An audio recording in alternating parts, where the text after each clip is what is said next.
Well, I've talked many times about having a plan, and realistically, if you can survive a solar flare slash EMP type of event, your odds of surviving other events will be pretty good.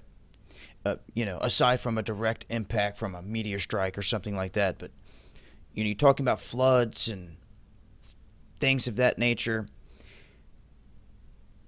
The lights going out and shutting down everything, like disrupting trains, satellite signals. I mean, you name it. Everything will go down. And the reality of all this is that if it was to happen in a massive event sent our way, we would have roughly 12 hours of warning to do something about it. Now, there's a new government document put out by the Department of Business, Innovation and Skills, should I say, that has laid out its space weather preparedness strategy, outlining the risks of unsettled space weather and what it plans to do about that, all these energies that can come in. This document explains that the worst case scenario is a CME, a coronal mass ejection. These are huge eruptions off of the sun in which parts of the corona detach. You have beta, gamma, all these different energy fields that can form in these sunspots and unleash these massive ejections.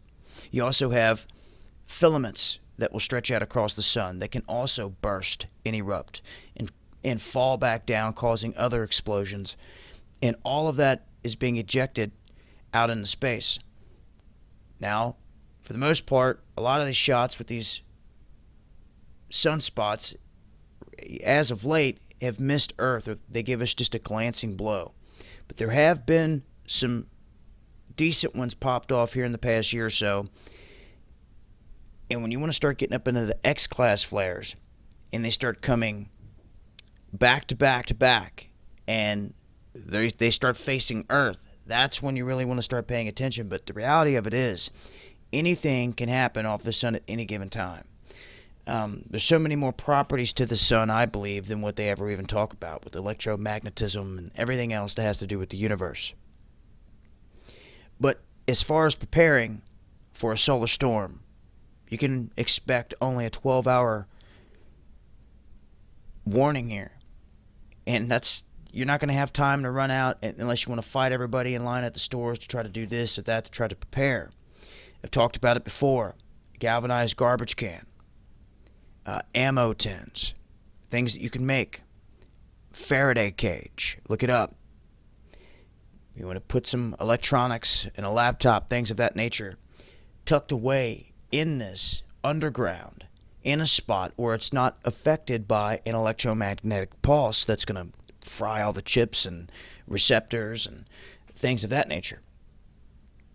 You want to have some backups buried, and you want to have them done in a manner to where they're going to be safe if something like this goes down. You see what I'm saying?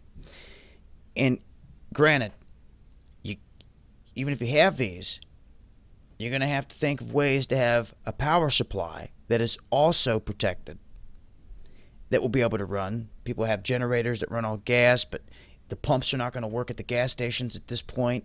You see, you have to start thinking along those lines. The best thing that I can say for anyone out there is take a weekend.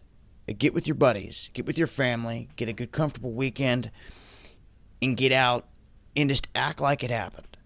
Act like the lights are out. What are we going to do from here? And see the problems that you're going to run into immediately. And be like, I'm telling you, it's going to be a shocker for some of you. And you will see that you are ill prepared for something like this if it comes along. If you do something like that and just go through, a simulation of the effects of this and what you're going to have to do, you're going to see there's a lot of things that you're lacking. And maybe then you and others around you will see the importance of getting some stuff together and in a safe spot. Galvanized garbage can, Faraday cage, look it up. Something that will not be affected by a solar storm or an EMP type of event. or you're going to be a sitting duck along with everybody else. So, I'll leave a link here. Until next time, this has been Dabu7. Eyes to the skies.